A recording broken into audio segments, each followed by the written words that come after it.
I'm here to tell you that in many ways your worst fears about the legal system and the way it's reacting to the climate crisis and climate activists are in fact true, and in many ways it's worse than you think. And it was very interesting to see in the aftermath of the conviction of Morgan and Marcus how the legal profession closed ranks and said this isn't political, this is just the operation of law, like a magical thing that drops out of the sky and they can't do anything about. But that's just not true. The offence of public nuisance that they were convicted for is inherently political. It's inherently related to the society we live in. It's such a nebulous concept. What serious disruption means and what justifies that. For instance, someone who had a crash on the M25 would be causing serious disruption. Are they prosecuted for public nuisance? No, they're not. No. More seriously, every single day water companies are pouring sewage into our rivers deliberately to make money. Shame. And that causes serious disruption because people can't use the rivers that we are entitled to use, and people are getting sick all around the country. Do we see the water company executives up in the Crown Court for public nuisance? No. Do we see them getting 3-year sentences for causing serious disruption? No, we do not.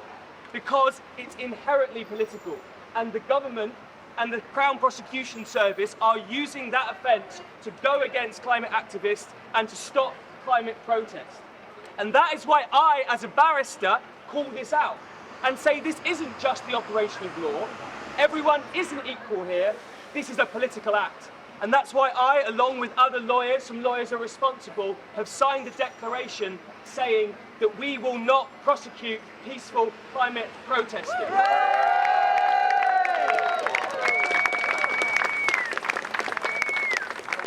This goes... Okay. Yeah, is that good? Yes. This goes further than that, though.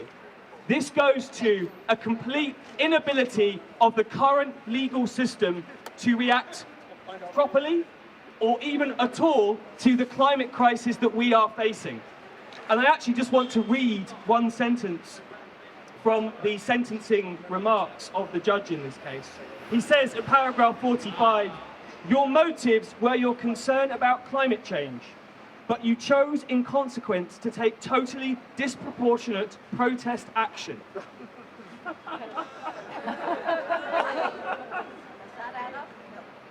I would challenge that judge, and indeed any judge or member of my profession, to a public debate on what is proportionate when we are faced with the greatest crisis in human history, in which, at minimum, tens of millions will die, probably hundreds of millions, possibly billions of people. That is what the science tells us.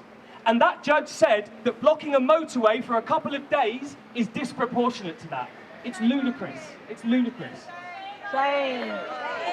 And this goes deeper into the legal profession. Just 500 metres away that way, there are a number of barristers' chambers that are making tens of millions of pounds a year in new fossil fuel projects, facilitating the legality of new fossil fuel projects. Shame.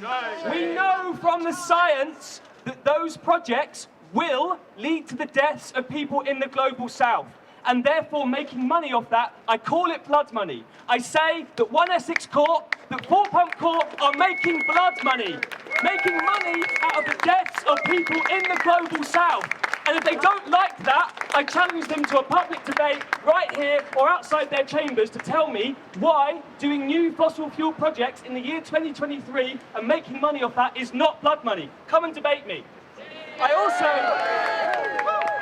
also want to draw your attention to the head of my profession, because also early this year, the other lawyers, some lawyers are responsible, I think nearly 200 lawyers now, signed a declaration, as well as saying we won't prosecute peaceful climate protesters, we won't ourselves facilitate new fossil fuel expansion projects. Not even helping the old ones, just not doing new projects, knowing what that leads to. And we signed that declaration, and the rest, a lot of our profession, and indeed the head of our profession, the chairman of the bar, has gone to condemn us repeatedly. And again, just 500 metres that way, earlier this year, the vicar of what is called the Mother Church of English Common Law, the Temple Church, gave a platform, a pulpit, during a religious service for the chair of the bar to go up there in the middle of a religious service and say that I, as a barrister, should be forced to help open new fossil fuel projects during a church service. I'm not sure they've ever really read the Bible about what Christ would make of that. Again, demanding that I do work that science tells us will lead to the deaths of people in the global south. And also, of course, there's the prosecutors in this case who said that he was justified in doing this case. And he said, I think, he went in the media and said he was proud to have done this prosecution. And other lawyers came and defended him, saying, well, you know, he's just doing his job. He just gets this brief, and he just, again, it's the magic operation of the system. He's got no choice in that. He has to do the calculate to do what he said. But actually, if you read his political outputs, he has written articles in right-wing media condemning Just Stop Oil. And I'd like to ask him, actually, you say that you just take any brief. How many briefs for climate protesters defending them have you done? Yeah. The final thing I'm being asked to wrap up is to say that, again, in the aftermath of this case, a number of things were said that lawyers, barristers, those going against climate protesters will in turn be prosecuted later on when the full ferocity of the climate crisis is revealed. I actually don't think that's true. And actually, I think as a community and as protesters, we should probably stop saying that. Because generally throughout history, the second order people who just facilitate the destruction through the oil companies don't tend to get prosecuted. But what I do say, and I think this is actually more damning to those people, is that history will regard them with disgust, with anger, and with shame. Yes. This money that those chambers are making from new fossil fuel transactions, their children, their grandchildren, and their descendants will look upon that money that they are earning for them and their education and things like that with utter shame that they went and did that. Shame. And that from the prosecutor to the judge to the barristers in those chambers facilitating new fossil fuel projects to the head of my profession, history will damn you and history will judge you. At best, you will be in irrelevance of what you did at the time of greatest crisis, and at worst, you'll be regarded with disgust. Hear, hear. Hear, hear.